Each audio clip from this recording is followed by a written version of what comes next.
Bem-vindos a mais um vídeo aqui no canal e hoje falaremos sobre um dos meus assuntos favoritos, livros clássicos. Eu já gravei aqui para o canal um vídeo do qual eu indico 10 livros clássicos com menos de 100 páginas para quem quer começar a ler clássicos ali, mas não quer ler calhamaços. Realço que não é uma questão de dificuldade, não são livros menos difíceis ou mais difíceis que calhamaços, são apenas livros mais curtos, hein? Inclusive, há alguns livros curtos que são até mesmo bem mais pesados do que calhamaços no sentido do conteúdo. Bem, o vídeo de hoje não será diferente, nele eu irei indicar a vocês mais 10 livros para ler aí em um dia, livros que têm mais ou menos 100 páginas ou menos que isso. Alguns são novelas e outros são romances, mas todos são livros ótimos que eu li e recomendo. Bom, eu decidi começar essa lista com os meus 3 favoritos. Os outros também são livros que eu gostei bastante, mas esses 3 são perfeitos. Antes de começar, só mais um recadinho. Curta o vídeo se você gosta desse tema, se você gosta de clássicos, para eu saber disso e trazer mais desse conteúdo aqui para o canal. E não há problema nenhum se você não assistiu ao primeiro vídeo, pode assistir depois desse tranquilamente. Eu vou deixar o link ali na descrição e também no primeiro comentário fixado. E sem mais enrolações, vamos lá! O primeiro livro dessa lista é Xadrez, uma novela, como o próprio título sugere, uma novela, e é de autoria de Stefan Zweig. Esse livro é incrível, ele tem em torno de 70 a 80 páginas, não mais que isso, creio eu. É possível que vocês o encontrem sozinho em um volume único, ou que o encontrem em um livro que tenha outras novelas do Zweig. Atualmente, a edição mais requisitada aí é o livro Novelas Insólitas, que conta com outras novelas do Zweig além dessa. Nesse livro, nós vamos acompanhar ali uma história que gira em torno do jogo de xadrez e eu, como enxadrista, adorei, é claro, essa temática. Para quem não sabe, eu jogo xadrez há mais de 10 anos, então essa é uma das minhas paixões e esse livro trouxe ela de uma ótima forma. A história é narrada por um homem que está presente em um navio no qual também se encontra o campeão mundial de xadrez. E aí ele vai narrando a sua estada nesse navio, ao passo que nós vamos tomando conhecimento da história desse jogador de xadrez e também de um duelo enxadrístico que vai surgir ali nessa história. Sendo jogador de xadrez ou não, você vai conseguir entender muito bem, mas creio eu que se você for jogador de xadrez, você vai amar essa história ainda mais. Outro livro curtinho que eu não poderia deixar de sugerir é o livro O Estrangeiro, de Albert Camus.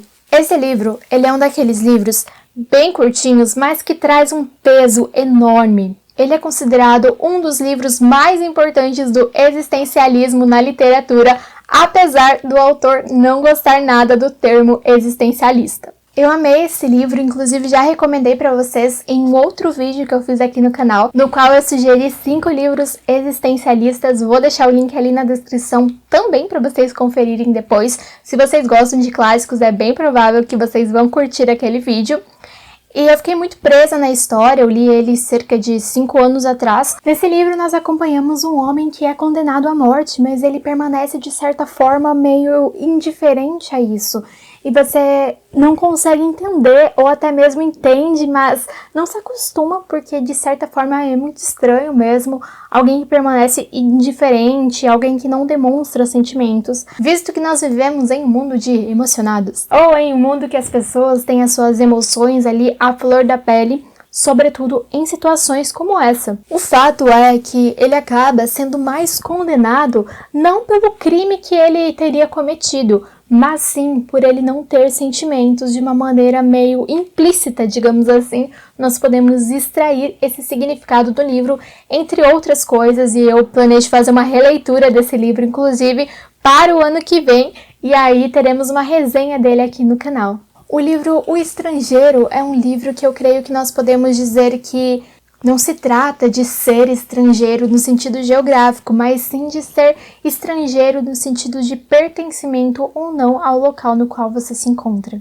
Depois, mais um livro nessa premissa é o livro O Último Dia de um Condenado à Morte, dessa vez do Victor Hugo, que também vai trazer uma história de uma pessoa muito indiferente, de uma pessoa que também nos faz refletir muito sobre a vida, sobre essa questão da existência, então também pode ser lido sim como um livro existencialista. Inclusive eu tenho ele aqui nessa edição super simples, mas dá pra ler ali tranquilo, dá pra entender muito bem a história. Tem até uma pequena introdução e eu gostei muito desse livro. Novamente foi um livro que eu li aí há muito tempo e pretendo reler em breve e com certeza ele marcou, porque mesmo eu tendo lido há tanto tempo, ele continua muito vivo em mim. E agora, O Fantasma de Canterville, do Oscar Wilde. O Oscar é mais conhecido aí pelo Retrato de Dorian Gray, mas esse livrinho dele também é ótimo. Ele tem em torno de 40, 50, 60 páginas, não mais que isso, com certeza. Ele vai trazer a história de uma família americana que se muda para uma casa, uma mansão inglesa, assombrada por um fantasma que vai ficar bem revoltado com essa mudança dessa família para lá, porque essa família, ela não se assusta com esse fantasma. E aí várias coisas bem engraçadas vão acontecer e vale a pena ler esse livro. E agora, um clássico, rei dos clássicos, digamos assim, Romeu e Julieta, de William Shakespeare. Na verdade, Romeu e Julieta é uma peça de teatro, embora muitas pessoas achem que se trata de um romance, e também muitas pessoas acham que é um livraço muito grande e tudo mais. E não, ele tem em torno de 100 páginas, vocês encontram ele nas mais diversas edições. A que eu tenho é essa aqui da Martin Claret. Ele é bem curtinho mesmo, até porque nós sabemos que quando se tratam de peças de teatro, o que acontece é que há muitas falas, diálogos, então há todo esse espaço entre uma fala e outra, às vezes falas curtas e tudo mais. Então peças de teatro acabam às vezes sendo mais curtas do que romances. Eu acredito que mesmo que você não tenha lido, todo mundo já sabe mais ou menos sobre o que vai trazer a história de Romeu e Julieta, toda aquela questão do amor impossível e tudo mais. Mas mesmo assim vale a pena ler, eu acredito que sempre vale a pena ler um clássico e às vezes nós nos surpreendemos, porque ele pode ser um pouco diferente daquela ideia pré-concebida que nós tínhamos pelo senso comum. Temos outro livro bem curtinho, que é o livro cristão Isolda. Na verdade, essa é uma lenda medieval, uma lenda celta, toda aquela questão da linguagem antiga, é claro que hoje já foi adaptada para nossa língua, mas os costumes bem diferentes, a forma como as pessoas se tratavam, então eu gostei, não sei se todo mundo vai gostar, mas acredito que quem gosta de clássicos vai gostar sim, nem que seja pelo conhecimento, por ter acesso a um dos primeiros livros. Nós veremos aqui elementos que serviram de referência para outros livros. Aqui, na verdade, vou dar uma indicação de 2 livros em um só, porque nessa minha edição temos 2 livros de Sófocles, Édipo Rei e Antígona. Mesmo que vocês não tenham lido, é bem provável que vocês já tenham ouvido falar deles. Eu acredito que o Édipo, principalmente, porque além de vir antes de Antígona, até mesmo porque Antígona é filha de Édipo.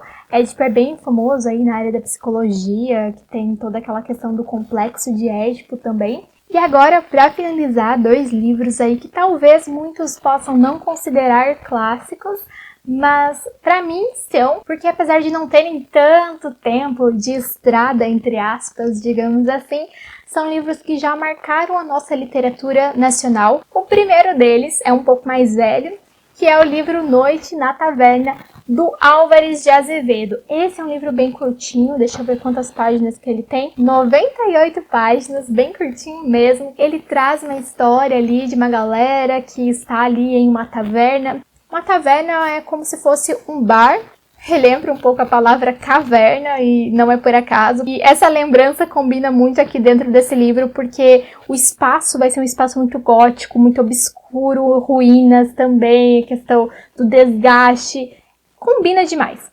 E aí, lá nesse espaço, algumas pessoas vão começar a contar histórias bizarras que aconteceram com elas, seja de fantasma, seja de assassinato, do que for.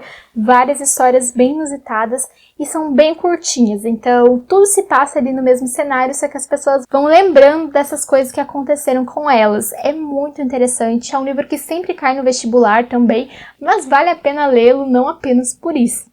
Mas também, né, não é por acaso que ele cai no vestibular, ele é muito bem construído. E mais um livro nacional incrível é o livro A Hora da Estrela, da Clarice Lispector. Creio eu que esse é o livro mais pedido aí nos vestibulares, no que condiz a obra da Clarice. Ele tem 84 páginas e é um livro incrível.